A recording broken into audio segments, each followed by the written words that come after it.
Hello, everybody. I'd like to welcome you to this program. Nachman Shai is the former IDF chief spokesman and Knesset member. He gained international attention in 1991 when he was the face and voice of the Israel Defense Forces, which was forced to hold its fire amid repeated Scud missile attacks from Saddam Hussein's Iraq. He went on to write a book, Milcha Media, combining media with the Hebrew word for war, about Israel's battle for public opinion. He served 3 terms in the Knesset as a member of Kadima, the Labor Party, and the Zionist Union. Having stayed out of the two Israeli elections in 2019, Shai arrived in Atlanta in mid-September to serve as a visiting professor with Emory University's Institute for the Study of Modern Israel.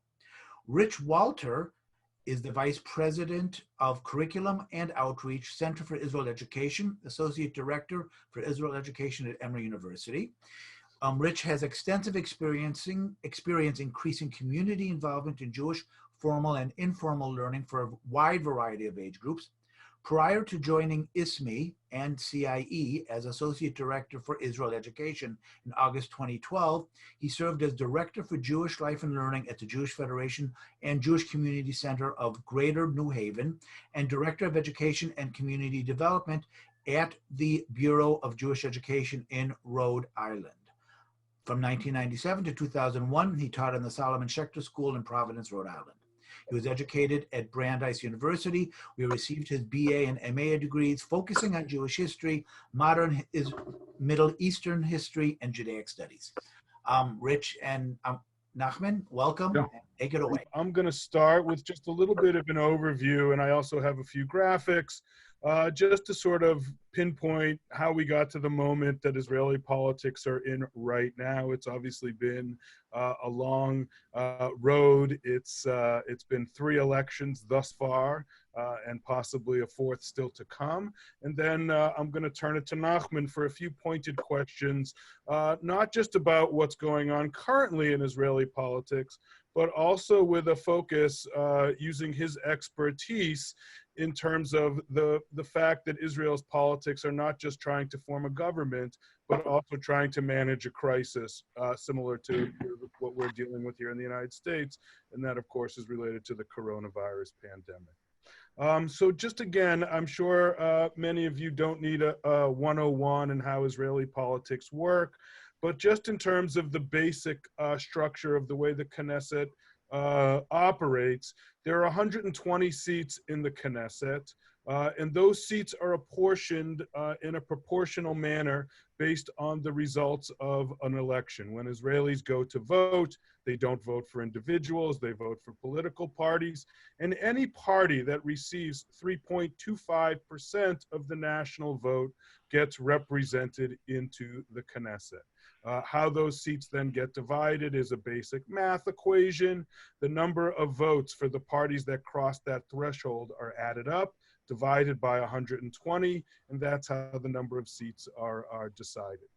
It's the next step that in the process that we're sort of that's sort of been the paralysis in Israeli politics. And that is that following the results of the election being official, Israel's president, who currently is Reuven Rivlin, actually meets with representatives of all of those parties that have entered into the new Knesset and asks them to put forward who they endorse to be the prime minister. At that point, the president will basically give one candidate from one of those parties. And by law, it doesn't have to be the number 1 person or the head of an individual party. It could be any one of the 120 members of Knesset. Almost always, I think actually always, it's been the leader of one of the parties. But the president then gives that person a mandate of 28 days to try to form a coalition. And a coalition is basically any combination of parties that equal to a minimum of 61 seats. which would then be a majority of the Knesset. In Israel's history, no single party has ever gotten to the 61 seats on its own, which requires then parties to form agreements as part of this to create a governing coalition of at least 61. By the way, the highest ever was 56 seats by the Alignment Party after the June 67 war and the elections of 69. So what we have in a result that's very different from our political process is that parties have to come together under agreements after an election as opposed to before an election, although oftentimes groups will run together in order to meet that minimum threshold, as well as agree to endorse one another before an election in an effort to try to maximize their votes. So what's basically happened in Israeli politics over the past year and a half or year plus is there's been no ability by either side to create that coalition of at least 61. We've come close, but neither party has been able to harness at least 61 members of Knesset to form a functioning government. So we're actually in an interesting situation right now where the government is still the government in effect that was elected in the previous election in 2015 and not in a Knesset that's continuously being reelected. I want to show you two charts that basically highlight why there's been this paralysis. So as you can see here, and this is a chart that I adapted from something created by Professor Reuven Chazan, who is a political scientist at Hebrew University. And Chazan says you can map every Israeli political party on basically two spectrums. We have our left-right spectrum here across the bottom, which is a security dimension. The further to the left a party is, the more dovish, and the further to the right a party is, the more hawkish. In other words, where a party lies on this spectrum, to the left, the more likely to want to enter into some type of agreement with the Palestinians at its very basic essence, and to the right are the least likely parties to want to enter into negotiations with the Palestinians or agreements. And what's interesting and important to note about Israeli politics when we talk about left and right is it's very different than when we talk about left and right in American politics. Some of the issues that define left and right in our society are non-issues in an Israeli society. With the exception of maybe the religious parties, for example, these other right-wing parties here are not calling, for example, for significant changes in issues that we may consider left-wing issues in this country. Universal health care, welfare, although the religious parties certainly benefit from those issues as well. The second dimension that's important in Israeli politics is this up-down spectrum. To the further to the top a party is on this spectrum, the more religious they are, and the further to the bottom a party is, the more secular they are. And why this is a helpful tool is it shows you which parties are likely to enter into agreements with each other to form a governing coalition. And of course, when you look at this chart, the thing that should stick out to you is the two parties that are most closely aligned philosophically are the Blue and White Party and the Likud Party. Again, this is the results after the September election, not what happened over the last week, which I'm going to show you next. So you can see that these two would make the most common alliances, but every attempt thus far at creating what would in Israel be called a national unity government has failed, mostly because the Blue and White's platform to this point has been mostly a single issue, that we will not serve in a government led by a prime minister who is under indictment, which of course Prime Minister Netanyahu has been under. So that has prevented the two largest parties from just joining together, even though they ideologically fall very close on the spectrum. The second thing I want to point out about this spectrum is you can take these parties here, which are also sort of right-wing and tend to be a little bit more traditional on the religious spectrum. They don't by themselves add up to 61, and they haven't yet in any of the previous elections that we've had in this cycle. So the other outlier, and you've probably known this if you've been following the news, is this lower right box here, the Yisrael Beitenu party, the party that's led by Avigdor Lieberman, the party that in many ways represents the Russian Jewish immigrant community, which is in some ways an anomaly in Israeli politics because it is at once a hawkish, more right-wing party when it comes to Israel's dealing with the Arabs, but at the same time, representing a constituency of the Russians, it's an incredibly secular party. So they have refused, Lieberman has refused to join any coalition that includes the religious parties because of issues that he sees as antithetical to the issues that his constituents find important. So that's sort of what's happened to this point so far. I'm going to now change the graphic in 1 second to a new graphic where I've mapped the parties based on what happened last week. So last week, the blue and white block that was here in the middle effectively broke into two different blocks. On the one hand, Gantz, in a very stunning move, which we're going to ask Nachman to discuss in a minute, decided that he would no longer support the agreed upon candidate for Speaker of the Knesset, that the original blue and white party, which contained effectively three parties. It contained Benny Gantz's Chosen LeYisrael party. It contained Yair Lapid's Yesh Atid party, and it also contained a smaller faction, the Telem faction. Now, there had been an agreed upon candidate for speaker, and one of the first actions that the blue and white had originally discussed was advancing legislation that would require any member of Knesset who was under indictment both to step down and to be ineligible from receiving the mandate to form the government.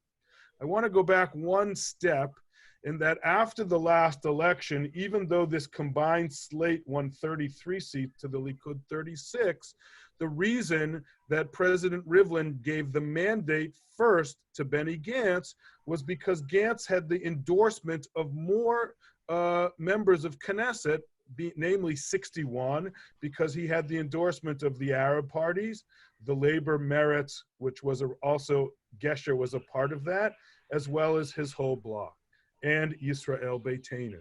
So one of the misconceptions about Israeli politics is that the party that gets the most vote gets to form the government. And that's not true. It's the party that gets the most endorsements from the other members of Knesset. So even though Netanyahu's party won more votes, Gantz got the opportunity to go first. So now Gantz made he made a decision last week to no longer support that Yesh Atid candidate for Speaker of the Knesset, to put himself up as the candidate for Speaker, effectively breaking apart the alliance that had been blue and white through the first two elections. And it's this gamble that Gantz has basically said he did to save Israel from a fourth election. And the question is whether or not it will. So I'm now going to turn it over and by the way, as you can see, with the move, if blue and white were to join a coalition led by Likud, even without Yisrael Beitenu, all of a sudden, there is this path to a coalition that includes the two religious parties, the Yamina bloc of right-wing parties, as well as blue and white Likud and Orly Levy, who was the Gesher party. She's really a party of one who broke away from Labor Meretz earlier. So my first question for Nachman is, what do you make of Gantz's about-face last week? Is this an example of him being a more skilled politician than he was being given credit for? Or is this basically the end of his political career because of his decision to separate himself from Yair Lapid and the Yesh Atid party? Thank you, Rich. Thank you, Peter, and welcome everyone. I'm really pleased to participate in this Zoom conversation. The entire world is turning to Zoom, so we are part of this big world. I have no answer to your question, Rich, because everything I've told you in the past few months about Israeli politics has changed. We have been discussing a lot where are we and where we are going, and I figured out that I had no knowledge. For example, I didn't expect that Kahol Lavan will break out of pieces so quickly after the elections. I thought it will take them much longer, and it happened right away. Which actually justify what I said and many others said, that it was not really a party. It was just a project of three parties coming together with one idea to bring down Netanyahu. They failed. They failed 3 times to bring him down. So they figured out without that, what was left for them. What was left for them was 4 leaders. 3 of them served in the army. One of them came from the civilian life. They have nothing seriously in common, and they are just standing in the, I would say, in the center of the political map, looking for what will come next. So one of the 4, or the actual 2 of them, Gantz and Ashkenazi, both of them former chief of general staff, decided to join the coalition. And the real answer is that where will they go? They have no political future without that. I don't know if they have any future, a political future at all, but at least they will serve in the government for 1, 2, maybe 3 years, and by that it will be all over. The constituency that supported this party came from my party, which disappeared, literally disappeared. This was Avodah, Labor, or in a new name, the Zionist Camp, which won 24 mandates in the past election. But the voters decided to move somewhere else. So they, but on the same part of the political map, center to left. So on the way, wandering in the political desert, they figured out there is blue and white flag somewhere. So they all rallied around the flag, and they found blue and white.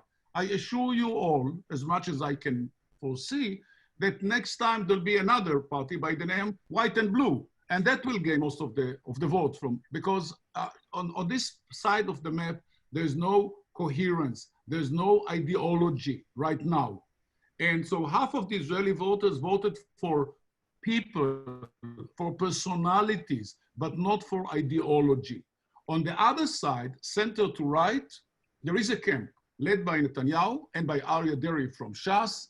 They know what they want, they know what they want to do. None of them threatened, and none of them practically broke out from its camp. And that's why they stood together, 58 Knesset members, and even though they didn't have the majority, they won the elections. And this is the bottom line. The center-right won the elections without getting majority in the Knesset mandates. Where will Gantz go now if everyone concerns about that, I'm not sure, I'm not, is that he will be prime minister, an alternate prime minister for the next 3 years. The first chapter alternate, and then prime minister, if it works. It's a long way in Israeli politics, 18 months. So many things may happen. They may not really reach to the point of turning the prime ministership from Netanyahu to Gantz, but if so, he will be prime minister. But the day after, I see no, as far as I can see now, no much of a political future for him, especially not as a prime minister. But right. He, from personal reasons, made the right decision. In order to survive, he had to join the coalition. Of course, I can add what always politicians say, the circumstances changed, the reality is different. The corona hits Israel like everywhere else. Israel has to recover. It's time to get together, and the time for national unity government. That song I've heard so many times in the past. It was never true. It's not true now. The situation is very difficult, but still there is a question, Where is the ideology? What are the political ideas that Gantz and his party are bringing to the table? Right. None. So now that you mention that, there's been a lot written in the last few days, Nachman, about Gantz is actually sort of holding the carrot of unilateral annexation as a condition for him joining the government. In other words, he's threatening Netanyahu, not threatening Netanyahu, but trying to leverage his position now as Speaker of the Knesset, where he controls what legislation can and cannot be introduced. So could he reintroduce this idea of the legislation I mentioned earlier to prevent a person under indictment? And on the other side, Netanyahu knows that the mandate that he was given by Rivlin, Gantz that is, ends next week. And there's also been speculation that Bibi may not need Gantz anymore, especially if we can look at three members of the Knesset. There's Yoaz Hendel and Zvi Hauser, who were part of Blue and White, who have now formed their own faction, Derech Eretz, which most reports say is going to join Gantz in Blue and White. And then there's Orly Levy and her Gesher faction of one. If those three alone would join a government, and possibly Amir Peretz in the Labor Party, at the end of the day, maybe Bibi's playing a slow game here to get the mandate next week and cut Gantz out completely. So who has the leverage in this situation? Gantz as the speaker, or Bibi knowing that he may get the mandate back? Gantz will not remain and serve much longer as a Speaker of the Knesset. He will. They are now negotiating who will be the next Speaker of the Knesset. It won't be Edelstein, which was actually, I would say his political conduct after a ruling of the Supreme Court was so anti-constitutional that he cannot serve as a Speaker of the Knesset any longer, as far as I can see, but things may change. Gantz is there just to make sure that no one else will be elected for that position. So that's why he occupied the Speaker Knesset position. He will, as I said before, he will soon sign the coalition agreement with Netanyahu. Who will serve in that position, Speaker of the Knesset? Maybe Yariv Levin from Likud or someone else. It will come from the Likud side. It won't come from Blue and White. Bibi is by far the smartest and the most experienced politician around. He can play with his cards the way he wants. You just mentioned an option, which it was raised in Israel recently in the past 3 or 4 days. He doesn't need Blue and White any longer. He has the 61 majority. But, I never know. Again, I'm trying to be careful. I don't believe he will do it. I guess he will call Gantz inside to his coalition, but he will not rely on him. The magic power of being the decisive power within the coalition that can decide every day that I'm leaving the coalition and bring down the government, that key is not held any longer by Gantz. Gantz has lost the deterrence power. He's not able to bring down the government. So he will be a very loyal servant to Netanyahu and to his government, which will be center-right government. There's no doubt about that. He's just making sure that the Likud and the entire center-right wing bloc is final. No way to challenge them. So given what you just said and given what we've seen over the past 3 elections, do you see any viable left-wing opposition left in Israel? I know you were a member of the left-wing camp, as you indicated, in terms of your career and service. I know you worked very closely with, the previous labor politicians, especially Rabin and Perez. And what's to make of this party, the once stalwart of Israeli politics, the Labor Party, and Israel's left? It's a very good question. I'm wondering how and if it will happen, but it should. I mean, there are always 2 sides to the coin. There's always right and left. So where is the left? What was left of the left? What left from the left is maybe 4 or 5 Knesset members. But I can see or foresee for the future a new party, Jewish Arab Party. This is something that hasn't been almost never in our history, that mutually will carry a new spirit and new ideology into the Israeli political arena. Israeli Arabs woke up. They woke up, politically woke up this election, and they brought to the Knesset a political power that has never been there. 16 Knesset members from the Arab list. That has never been the case. If they unite with Meretz and Labor and other powers on the center left side of the political map, we'll have a new left government, a party in the future. It will take time, but this is what I can see happening. I do not rely any longer on the Labour Party because unfortunately with 2 or maybe 3 or 2 Knesset members, it doesn't have any presence in the Knesset or in the political life any longer. Meretz also is now 2 or 3 Knesset members, but that's again is not a significant political power. Something else has to be reborn in the next 3 or 4 years in order to make sure that Israel or Israeli voters will have 2 options and not only one. Yeah.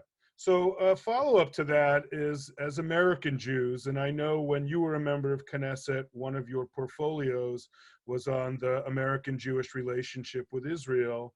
One of the things that we see is an Israeli political environment that's increasingly moving to the right and is in many ways beholden to the ultra-Orthodox, and an American Jewish community, at least among the non-Orthodox streams of American Judaism, that's increasingly at odds with some of these things. So given what you just said about the political situation, what does that bode for the future of relations between American Jews and Israel? Well, thank God, the relationship between the diaspora, the Jews in the diaspora, and especially in this country, in Israel, have been very long. It didn't start yesterday and it won't end tomorrow. So it will survive any political change. But you American Jews have to adjust to the fact that the country again, and maybe for even a longer period, is run by center-right parties, and the ultra-Orthodox and the Orthodox Party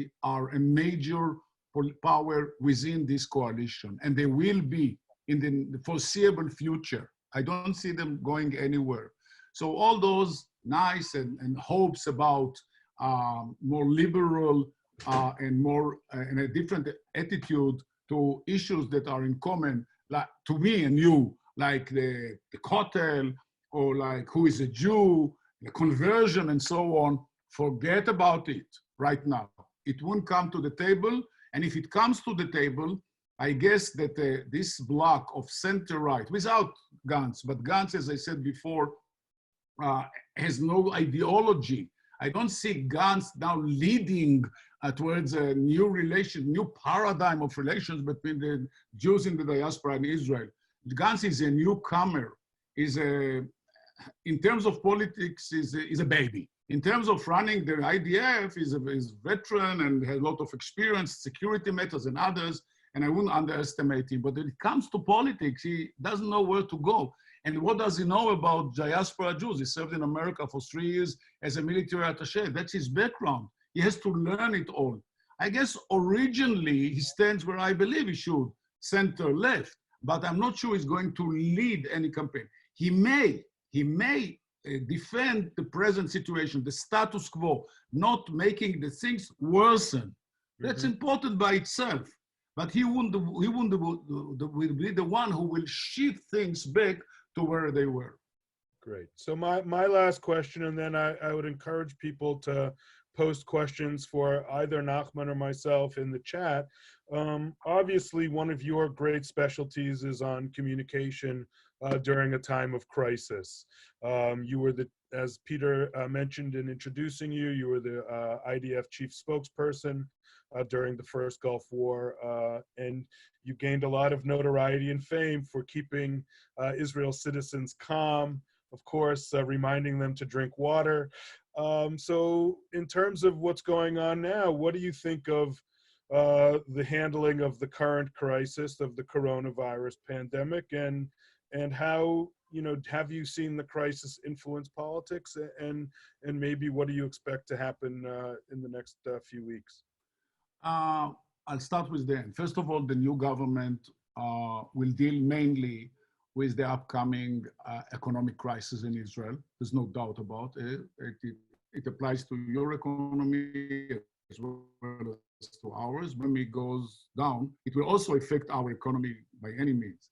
So I think this is going to be the major topic, the major challenge for the new government, the new national unity government in Israel for quite a long time. I hope I don't have to advise them that the numbers will come very quickly. Right now, we have over 1 million unemployed people in Israel, and the numbers will rise.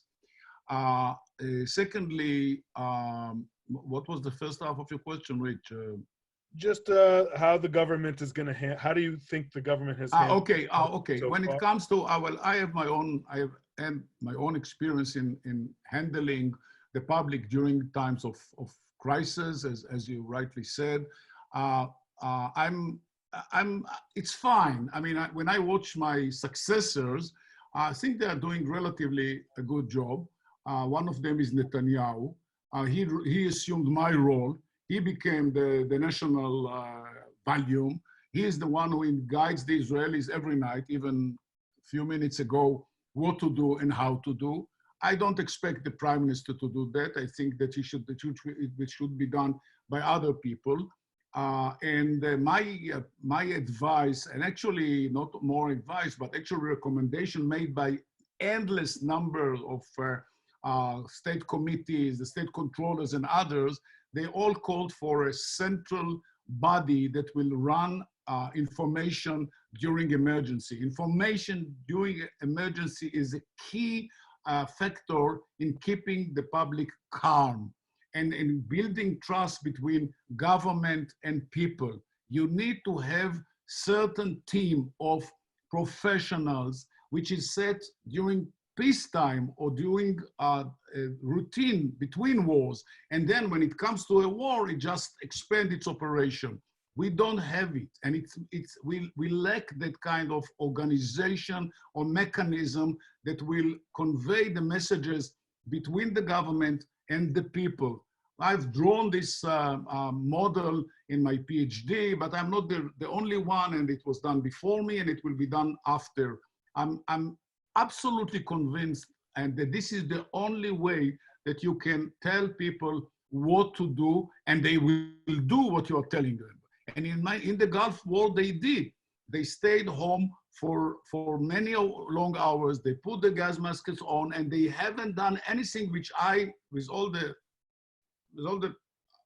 respect, I did not tell them to do. It was very rare. Israeli people are not very obedient. They do just the opposite what the government usually telling them to do, sometimes from good reasons. And they do now as well. They ignore the government in some sectors, in the Arab sector, in the ultra-Orthodox sector, in some other sectors. Sure, So, we saw the riots in Jaffa going on, as well as at Beit Shemesh. Okay, well, the center periphery division in Israel is now coming up on another matter. On health conditions, we always knew that health conditions in the periphery, in the Arab sector, in the ultra-Orthodox are not as good as in the center. It's not only a question of economic division, it's a much more than the economic divide. It's much more than that, and it's now coming up. In time of crisis, those frictions in the society are now better shown, I would say. So you can see them very clearly. The country has to establish, I've written long articles about it. Even in the past few days, I was interviewed by many radio and television stations. They have nothing to do, long hours. So they turned to me and said, what do you think about the situation? So first of all, I do everything to support the present people dealing with the crisis, because I think that should be done. I'm not the one that will so-called step their back when they're doing the job. I urge everyone to follow their orders, instructions, guidelines, whatever they tell you to do, do. But at the same time, when I think about it, not as a participant, but as an observer, I can see that many of the things that have happened could have been avoided if this mechanism would have been established years ago. We, again, missed an opportunity to do something which would have been very essential, very important in the present situation. Great. Peter, you want to field some of the questions that have been posted? I see a couple, or at least one. Yes, there is, GW asks, what changes, if any, do you expect to occur in Israeli policies or laws as a result of the change in government? I'm guessing that's for Nachman. Yeah, I think so. I mean, my perspective. What changes I can see in the Israeli policy? Yeah, or laws as a result of the change. I assume that one of the things the question is trying to get at also is, you know, I think there were two big issues, Nachman, that we've seen in the lead up to the election that are a result of this, beyond the referendum and immunity of Netanyahu. One is, you know, annexation in the Trump peace plan. How will a new government proceed on that? I earlier alluded to the fact that the media is reporting that Gantz is sort of making any restraint on annexation as part of his conditions to join the government. And the other, I think we've seen in sort of under the radar in the last few weeks, is the independence or the power of the judiciary in Israel and the battle that seems to be ongoing between the Knesset and the judiciary over power. Those are two things that I can see that have the potential to change. And I think from my perspective, the question is whether Gantz has enough with his 15 to 17 mandates to force any change, or Nachman, do you see that as once the new government is sworn in, that annexation will become a priority and justice reform will become a priority? And if there are other things that you think that we haven't anticipated, I know you mentioned economic reform as a potential. Or yeah, well, I think that it will, the government will be mainly focusing on healing the economy and the recovery of the Israeli economy after this crisis. That will be first priority. And also it will serve the Prime Minister very easily to tell his partners on the center right, well, this is not a good time, let's postpone it. It was very urgent before the elections, but it's much less urgent now, either to annex or to do other unilateral steps by the government of Israel. What was so urgent before the election is no longer urgent right now. So I don't think it will happen soon. I guess Gantz will be able to postpone it or even to block it. This is one of the issues that can break this new coalition before it even start to function. But Netanyahu has a majority. He has a majority of 61 Knesset Bizarre, so we can tell them you can abstain or even vote against. I still intend to continue, but I'm not sure he's going to do it very soon, because in the spirit of national unity, he wouldn't like to remember one thing. He won the Knesset, he lost the elections. See, he lost the elections. 61 Knesset members belonged to the central left bloc until 2 weeks ago. He lost the election, but he won the Knesset, and he's going to be a prime minister. I'm hope that all our participants in this conference understand this strange situation. But this is the reality. That's Israeli politics. So Netanyahu remembers very well half of the people of Israel. And I be honest, a significant portion of this half is very important for him. It's mainly, I would say, the elite of Israel. It's the leading academic, the leading economists, the leading business people, and so on. He needs them. They needed culturally, and so on. He needs them. So he wouldn't challenge them very soon, especially in the spirit of national unity government. He will say, this is not the right time. Let's wait a little bit. That's about the annexation. The judiciary, of course, he knows the spirit on this, on his side. But again, I'm not sure it is a perfect timing for him to make them angry. since he's going to start his trial within 6 weeks. Now he's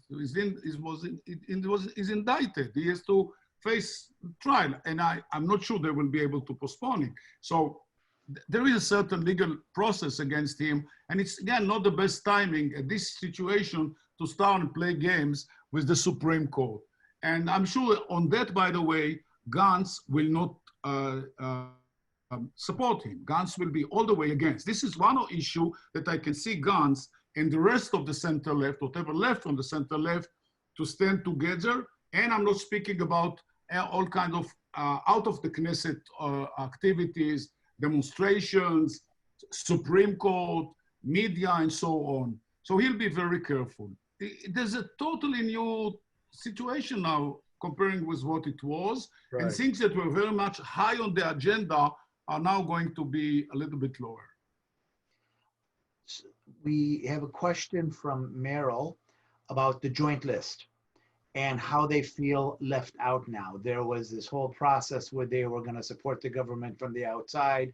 Even Balad, which is a vociferously anti-Zionist party, they had wanted certain things, demands, and this doesn't seem to be happening now. It's hard to ask what's going to happen, but this was the closest that the joint list had, I think, in any time to gaining some type of legitimacy. So what's going to happen after this slap in the face that Kahol Lavan gave them? No doubt about it. I'm sure they are extremely disappointed. They were on the verge of being finally legitimized. And Blue and White actually built a coalition with them. A coalition, but a coalition surrounding some issues. One of them was that they will support a government led by Blue and White, and there'll be cooperation between the two parties. And there were some issues that they were very optimistic that will be solved as a result of it. I personally believe that Israeli Arabs should be fully participants in the political process in Israel. The very fact that the voting percentage in the Arab sector was like 20% less than in the Jewish society was a mistake. And now for the first time, they exercise, not fully, but close to fully, their political power, and they will continue to do it in the future. I didn't talk to them, but I'm sure they feel like they were stabbed in the back. They play the game until they didn't need them any longer. That's very typical, because Netanyahu would have taken Gantz and would have then made some concessions and compromise about the new coalition had he not known that the Arabs are coming together with Gantz and with the center left. He knew that they are supporting every step by Blue and White and the other parties to the left. But so he broke this new alliance between them, something he wanted very much. And as usually, he did it in the way that made them more angry than ever, inciting against them and so on and so forth. And by the way, one word should be said. Thousands of Arabs are now, when we are talking during this Zoom call, are now engaged in all Israeli hospitals, medical doctors, nurses, other staff, all of them Arabs, coming from the villages and towns and taking care of everyone, never mind who or she is Arabs. I'm telling you, if Arabs, all those medical staff, if they decide tomorrow morning to boycott, and they won't do it because they swore in, the doctors, but if they all decide not to come to work tomorrow morning, half of the personnel of Israeli hospitals in Israel is empty, is missing. So we are in kind of living together. We depend on them, they depend on us. And they openly said it whenever they had a chance. Even the Arab doctor, they said, when we are taking care of everyone, Jews and Arabs alike, you call on Jewish party not to align with Arab parties because they are Arabs. That's unacceptable, unacceptable. So I hope very much, as I said before, that Arabs and Jews will align together, will form a party in the future. And let me tell you, it's not my dream, let's say. It's not my dream. My political position is much more to the center than to the left. But I see no other position. If we don't want, 1 out of 5 Israelis is Arab, is an Arab. But what do we want to do with them? They should be part of our life, and they should be not only of the medical, the health system, but also of the political life. And we have to include them. We have to give them positions that they will be active members in the Israeli society, as they are in other areas. I've just said one of them is the health system, and certainly in the others as well. The judicial system, they've been involved as well. Yeah, but not according to. But yeah. But there's never been none of the Arab parties have ever been a part of the government, with one instance where it was similar to the discussions happening before, where they supported a Rabin government from outside, but not as part of the government. No, they were ready to do the same right now.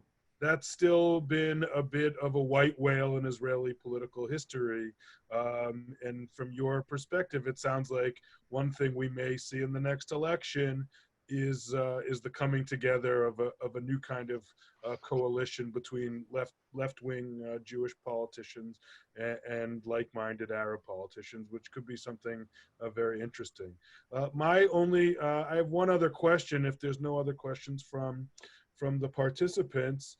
And a name that sort of has been pushed to the sideline in all of this, who rocketed forward in 2013 and has stayed around for a little while, is Yair Lapid. He hitched his wagon to Gantz originally before the first of these 3 elections. They were talking about a rotating premiership.